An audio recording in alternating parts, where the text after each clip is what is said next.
What's up, everybody? This is Fred Richani. We have right here via Zoom a very special guest. He is an actor. He is a producer. He is a photographer. He's actually my acting coach as well, one of the great teachers of the actors community in London. And you may know him best as Aldhelm in The Last Kingdom on Netflix, Netflix's hit historical action drama. We're talking to the great James Northcote. James, thank you so much for the time. How's everything going? Very good, Fred. Thank you very much for having me. Pleasure's all mine, man. Great to have you on here in an interview setting. We want to talk about your career, everything you're doing right now, but we got to talk about The Last Kingdom.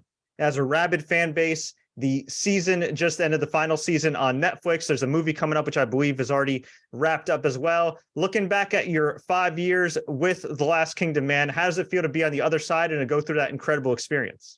I'm not sure I can put into words what an incredible journey it was for us as a cast. You don't often get to work on a show for 5 seasons and a movie. I mean, that's an amazing experience as an actor to get to do that. Being on the other side of it, man, I don't know. It's I know filming's over, but it doesn't feel like it's over for us, just because I don't know, our characters are still out there.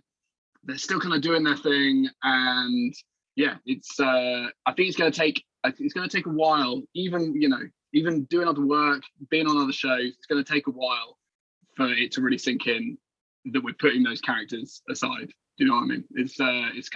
It was a really special one, and with some really, really amazing people. For sure. And look, you're a professional. You'll work with anybody and everybody, but I think there's something different when you have real chemistry with people on and off set. So did you immediately feel that when you started on TLK, or did it kind of develop organically over time? I mean, I've spoken about this before, and it feels like a cliche every time I say it, which is a shame because it's completely true. But there's something about that cast and the project generally that's really welcoming to actors when they come in. And I came in season 2, as you said, and I remember I met two of the Dane cast on the street. I think it was Ola and Tobias, and to play Ragnar and what was his? I never actually got to act with him. Sven. There we go, Sven. And I don't think they'd ever met. I'd never met them. We'd never met each other, and they just went, "Hey, They were like, "Hey, you're one of the guys you're coming into the show." And I was like, first of all, I didn't know how they knew that. Probably just because in the makeup truck there's just this line of headshots of actors, and they probably were like, "Oh, there's some new people coming in for season 2. Who are these people?" And so they literally picked me up on the street and were like, "Do you want to go get some Thai food with Magnus Samuelsson, ex-strongest man in the world?" And they just took me under their wing immediately, and everybody was like that. And that was the amazing thing about joining a show, because I joined, with Toby Regbo as Mercia, this new kingdom that had sprung out into the story for the first time, and it's kind of intimidating walking into a show where people have been doing it for a series, and you've seen the show. It's a great show. You think people have done great work on it, and you admire their work. And they literally just, pick you up and take you along with them and make you part of the family. It was a great thing to join. And I really hope, I think that cast every season that came in had a similar experience. I hope so, at least. I would assume, as a guy who has originally a background in comedy, you've done a lot of drama as well and TV film, but this was your first real true series regular role. This was also kind of an action show as well, right? A lot of fight scenes, everything else. Even your character got its hands dirty. So would you say this is probably your most physically and mentally demanding role in terms of acting? It was the most demanding role for me as an actor, simply because my character had such a tumultuous journey through the show and developed so much as a person that I think it's an amazing challenge, but that can be a real challenge as an actor, to chart that journey and find your way from season to season, from scenario to scenario, I don't know, weaving your way through this historical place where anything could happen to you.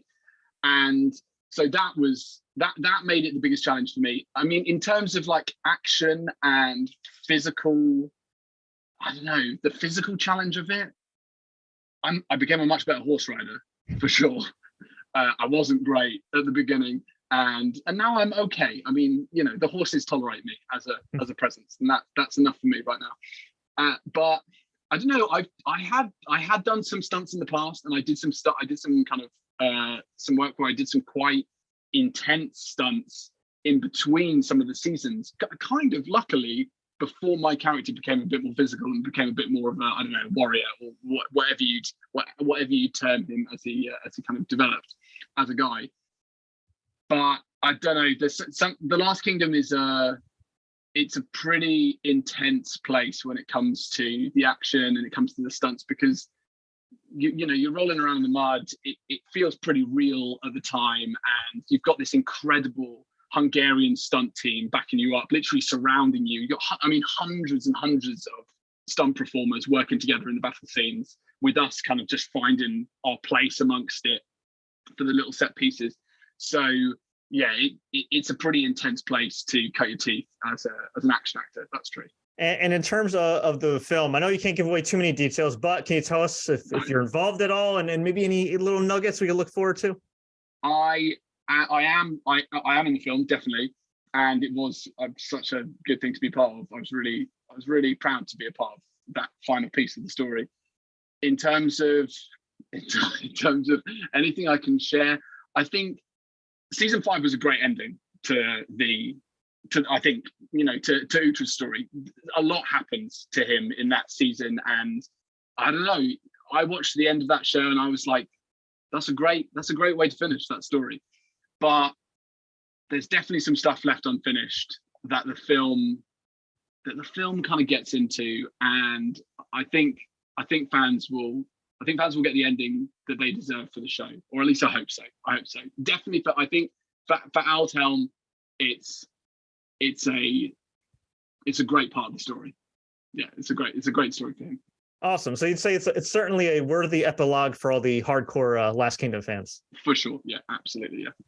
Excellent. And speaking of the Last Kingdom, you are part of the actors community, the actor school that is virtual and in person in London, England. I am a proud member of the class. I first started working with Mark Rowley, who founded the school back in the day. And then, of course, now I've been working with you more recently, and it's been an absolute pleasure. Not just saying that because you're on Zoom with me here. Mark Rowley, from what I understand, founded this thing, and a majority of the instructors are all alumni of The Last Kingdom. For you, how'd you get involved in the actors community? And when did you realize it could be something that could be so special and really kind of touch a lot of lives? Mark and I actually discussed the idea a long time ago.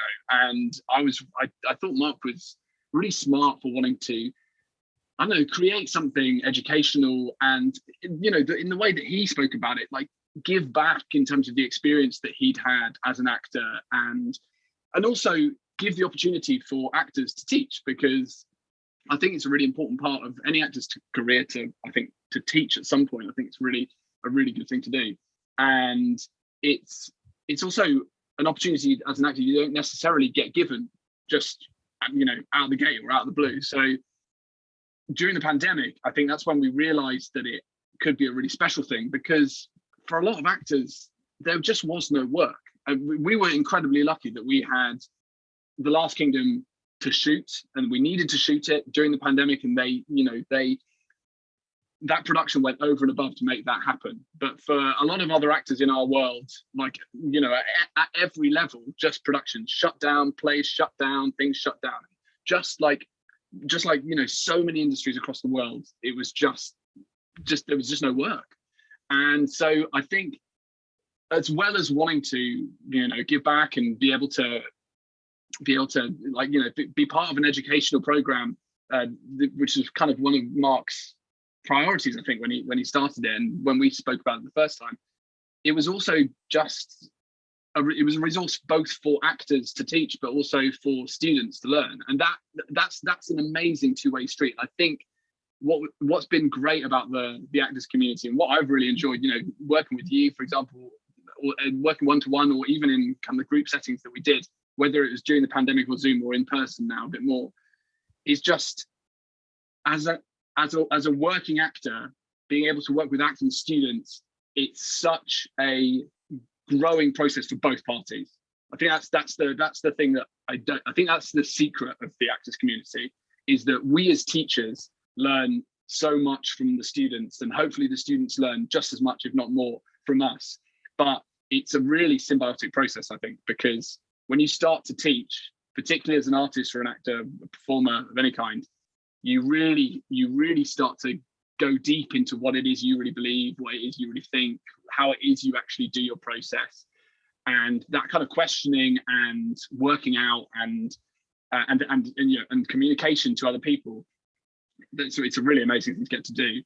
And just also, I mean, I've been teaching since I graduated from university. I've always taught different things throughout my career, but teaching acting is such an amazing experience, because when you see someone get something for the first time and just kind of click with something, whether it's something in their own life, or just understanding a way into a character, or understanding a way into a script, or finding a way to break something down for the first time that they've not thought about before, it's an amazing experience. I think it's a really cool thing to get to do. So I'm grateful for the actors community. I think it's been a great resource for both teachers and students. Yeah, for sure. I absolutely love it. It's definitely changed my life. For those who want to check it out, they have a number of classes and programs, theactorscommunity.org. That's theactorscommunity.org. Of course, we'll link that all in the show notes. And that's all wonderful, James. I love hearing about your teaching. I love hearing about your experience in The Last Kingdom. But every journey's got to start somewhere, my friend. So how did your journey to show business start for you? Was acting something always you kind of aspired to do, or did it kind of find you? I was born in the southwest of England, and it's a culturally really rich place, but it's had its kind of rough times culturally and artistically, in terms, at one point it lost all, under one government, lost all of its funding for the arts, like completely gone, like nothing. And there are some amazing theatres there, amazing cinemas, amazing parts in the industry based in the southwest, particularly more now as well. But when I was growing up, I had a speech impediment, and one of the ways that you sort of worked on it as a kid was to do these kind of speech lessons, which were big group classes that had a teacher who at the time I thought was very, very old. She probably wasn't that old at all. It's just, I was very small because I kept working with her, and she always seemed to be very, very old and wise. And the kids in that class would just improve their speech through speaking out loud, doing little poems or bits of Shakespeare, eventually bits of prose from novels, whatever. And I did that from the age of 3, and I loved it so much that even once I got rid of my lisp and didn't kind of need it anymore, which is probably after a couple of years, I was probably like 5 or 6 years old at this point, I just kept going. And it was partly the teacher who I had, Mark Rowley, was crazy inspiring, very, very strict, very quite intimidating. And I think she inspired me to act, even though I didn't really know that I was acting at the time. To me, it was just a way of just expressing myself, just speaking out loud and speaking these poems or texts and getting into Shakespeare, getting into literature. It felt just kind of like an extension of my general education. But I realize now, looking back on it, that it was this really, that was my 10,000 hours. From the age of 3, that was my 10,000 hours. Because I was just putting in the work every week, just learning stuff, performing it, learning stuff, performing it, learning stuff, performing it. And there's a festival in the Southwest called Southwest Speech and Drama Festival. And every year we would, and it sounds kind of medieval at the moment, just going that we turn up as kids to this, I don't know, village hall or kind of county hall in the middle of Taunton, which is kind of a small town in the south. And we'd perform to this group of adults, and they'd give us it was like Strictly Come Dancing. They'd give us different grades, and someone would win and get a trophy, and occasionally I'd win and feel amazing about it. But that's kind of where it started for me. And then I did youth theatre. There's an amazing thing called National Youth Theatre in the UK that I managed to get part of the membership of. And so that was the first time I went to London. And this was all when I was 14, 15, 16. And then I went to university and I did a lot of student drama there. And the mad thing was that my first agent came to a student show at the Arts Theatre and basically signed me from there. And I was in my second year of college, and I got picked up. I mean, I had to hustle to get them to sign me. They weren't completely convinced, as they shouldn't have been at the time, because I was just a student actor. But I was incredibly lucky, and like very few people just get just grabbed like that. It was amazing to happen. And it's always that stopped me taking any further kind of training from that point. But I don't know, from that moment, I sort of stepped out into the industry, and I've been piecing it together ever since. It's been a lot of independent film, a lot of then theatre, then TV, and now actually kind of back to independent film, which is exciting in this moment to finish The Last Kingdom and to be going back into film is something that I'm really excited about doing. But yeah, that's kind of my genesis. I wasn't, bitten by a spider. I wasn't. I didn't fall into any kind of radioactive goop. I just learned poems from the age of 3 and learned how to speak them out loud, and that's kind of where it all started for me. And I loved it. I fell in love with it. I fell in love with, I don't know, the art of, speaking out loud, and it's just become a more and more complicated, interesting, exciting art for me, year on year. That's amazing. You've done a hell of a job, and you've told me before, because it's funny, you and I work in particular with a lot of comedy writing and scenes and things like that nature, and you mentioned to me that you actually had a background in comedy, which is funny, not because you're not an entertaining guy, but because if you watch pretty much all your TV and film work, I mean, it's mostly drama from what I understand. So while you did have an extensive background in performing all the way back to the age of 3, you were kind of known more for your comedy, when you were younger. So when you had a transition to do kind of more drama roles on screen and everything else, was that a tough transition for you, or did you find a lot of those skills in comedy and performing helped you translate and kind of get into character? No. So I think I've always, drama's always been in my soul. I'm sure even my family would say there's always been a bit of drama in my soul, whatever stage of life I've been in. But when I say that I came from comedy at university, because I went to the University of Cambridge, and there's a very famous society there that a lot of famous comedians have come out. A lot of famous comedians still come out of, called the Footlights, and I managed through a friend to get into a Footlights show, which, at university at the time feels like a really big deal. And, in hindsight, we're just messing around. It's student theatre. It doesn't really mean anything. But it's an amazing kind of playground, because you get to take risks and try stuff out, and, see if you like comedy, see if you like drama, see if you like Shakespeare, see if you like Chekhov, whatever you want to try, you can try, because there's the resources. That's one of the amazing things about universities in the UK, is that there are resources for students, or at least there definitely was when I was there. Things can be different now.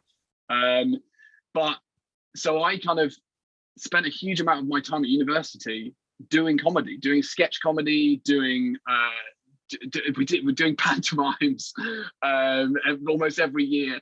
And I loved it, because I love physical comedy. I love jokes. I don't think I'm very good at jokes. That's not what I'm actually kind of best at. But the reason that I never kind of went any further with it was because I was never a writer. I would perform other people's comedy written, but I never really got into writing. And I wish I had, because I was surrounded by all these amazing comedians who were cutting their teeth and starting out, and I kind of wish I could have learned from them and got involved in some of the stuff that they were doing. But I was so impressed by other people's writing work that I was like, I can't do that stuff. I can't do what you can do, for sure. And so I was one of the few comedy actors who would perform other people's stuff but wouldn't perform their own, because I didn't write my own.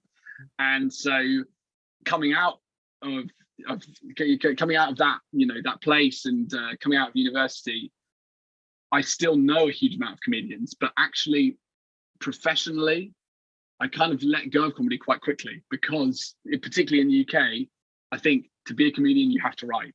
And I think they go hand in hand. I think completely, because you have to really have a sense for the art of comedy, and the art of comedy is in the writing for sure, as much as it is in the performing.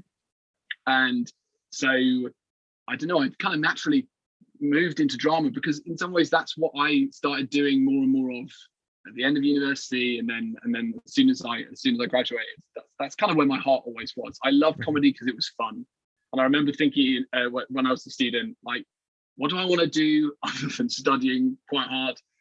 I want to have fun. Like I want to do fun shows, and I want to get to laugh, and I want to get to make other people laugh, and be around people who are really good at making people laugh.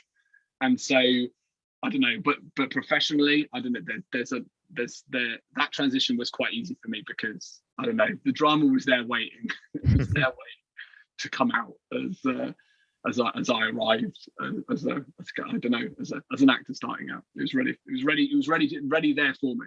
Hey, well, you do a fabulous job. It all worked out. We really do appreciate your time. Do you have some more time to answer some kind of random and rapid fire questions? Why not, Fred? Why not? For you, anything. Yeah, you're the man. All right. Well, we always like to ask all our guests some random and rapid fire questions just to get to know them better. Are you ready, James? Probably not. Favorite late night snack or cheat meal? Oh, donuts. Always donuts. Any kind, any flavor? The original glazed or anything with caramel. Krispy Kreme used to do a maple glazed donut, which is discontinued in the UK at least, and that was my go-to. And this might be a bit of a loaded question, so feel free to name as many as you like. Favorite actors and actresses? Oh gosh, that's really difficult. I was definitely influenced by Alec Guinness growing up. I always thought he was an incredible character actor, and later in my teens, I came to his version of Tinker Tailor Soldier Spy, which I think is one of the most amazing TV shows I've ever seen. And I wish as an actor I'd come to it earlier because it's such an incredible set of performances, so like super real, grounded, early UK television. But I love Cate Blanchett. I love Tilda Swinton. I really love actors who are really invested in the filmmaking experience. Paul Dano's another great example. You know, he's also a writer and director as well.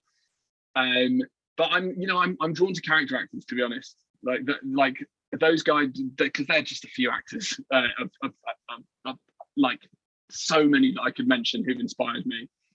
But I love actors who love cinema, and I love actors who want to get their hands dirty in the art of cinema as much as possible. And Tilda Swinton for me is always kind of like one of the greatest examples of that, just because she came up with kind of, I don't know, guerrilla filmmakers, Derek Jarman in the UK scene when she was young. And in some ways, I think she thinks of herself more as a filmmaker than as an actor. And I really love that outlook. I think it's a really refreshing take on what we do, and that's always really inspired me. Who is the funniest member of the Last Kingdom set? Low key, I think Ewan Mitchell. He comes out with, like, he can be quite quiet and reserved. You know, he's a man of mystery. He's a man who keeps himself to himself, and I love that about him. But he can come out with one-liners that just take everybody out. They're just, he's low key the funniest person on set. What's your most awkward moment as an actor? Oh gosh.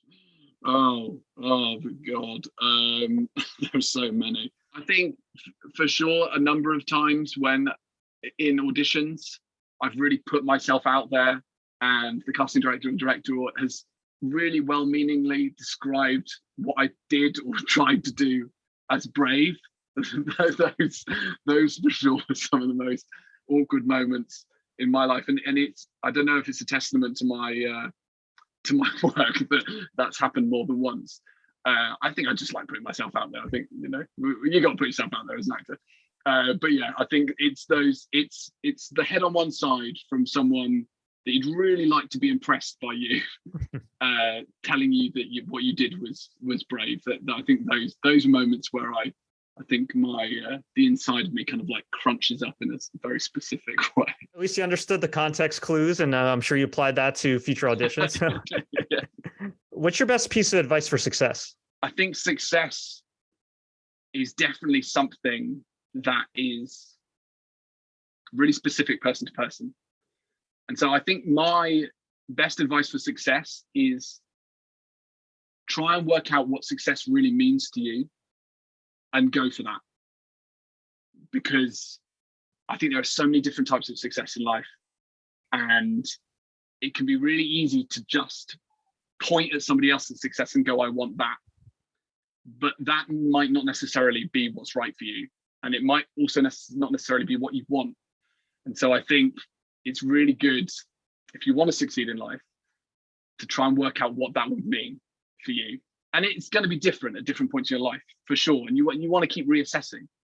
But yeah, I think finding out what success means to you and what you think it is, I think that's for me is the key to it. It's the key to success. Love that. Wise words from a wise man. And we'll get you out here in a couple more high notes. First, why should people watch The Last Kingdom on Netflix? People should watch The Last Kingdom on Netflix because I think it is the most grounded, secretly humorous, and gritty historical drama of that type maybe ever made. I'm so proud to be part of it. I think the team that made something really special, and it's different. That's why I think people should watch it. It's different. You think you're going to get one thing, and it just keeps throwing you little different things all the way along, and that's why I love it. Why should people sign up for the actors community? I think people should sign up for the actors community because it's a really wonderful group, not just of teachers.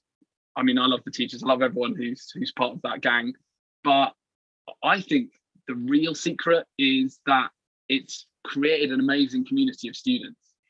And if you want to find like-minded people across the world who are kind of thinking about getting into acting, already working as actors, and you want to find a kind of safe and warm and I think in the main really welcoming environment, I think that's what Mark's managed to create with the actors community, is that it's a really welcoming place for people to learn, for people to try, and for people to see if acting might be something that they want to pursue further, or if they might just want to enjoy it as a hobby. It's I think it's a nice place to start. I think that's why people should sign up for the actors community. Awesome. I agree. And I'll just say this too. And I know we always hear the words like safe space, inclusive thrown around. A lot of times we use as buzzwords, but I can truly say like just going to classes in person and taking them like virtually, like the actors community is so inclusive and like really like a safe space for people and welcoming all different comers. So yeah, I totally agree. Yes, I'm biased because I've been working with you guys for a while, but no, I got nothing but good things to say about the actors community. You can, of course, check them out on theactorscommunity.org to sign up and get all the info on classes. James, we really do appreciate the time. Before we let you go, where can fans find you online? I've recently created a TikTok account. That's a new experience for me as a man in his 30s. They can find me on TikTok. They can find me on Instagram. It's probably where I put most of my work out, whether it's my photography, my acting, what's happening in my career, that kind of stuff. And also recently I have created a website for my photography, which is northcote.co. You can check that out if that's something that interests you. But really, my Instagram, because I mean, there's no point referring to Twitter at this point in time, in this point in history. I think Instagram's probably where you're going to find most of my stuff. Great. And not to get you in trouble or anything, but anywhere we could find you next on screen? Yes. So there's an amazing film that I'm involved in that I'm really proud of, called A Clever Woman, which is directed by John Saunders, created by him and Anna Mottram. And that's currently in festivals at the moment. I think it's in a festival in France, just been at the Edinburgh International Film Festival. And that's going to have a UK run in some point next year, I think early next year, spring next year. And then hopefully we'll be on worldwide release later in the year. That's a beautiful film. I'm making another film with John and Anna at some point next year, and then I think everything else I can't really talk about at this point. But yeah, there's some exciting things on the corner. Awesome. Well, we'll definitely stay tuned for that. Bonus question: is there anything you wish I asked you in this interview? Fred, what would I wish you had asked me? I think I'd have liked you to ask me how I felt about ceramic art, or maybe whether I preferred the forest or the beach, or I don't know, something that really threw me and made me have to really look inside myself to be like, what is the answer to that? But I think I don't know. You put enough challenges in my way, and I think we did good. All right, they did all right. All right, damn. I'll note that for next time. Actually, I'll have one more bonus question. Was a bowl cut real in The Last Kingdom?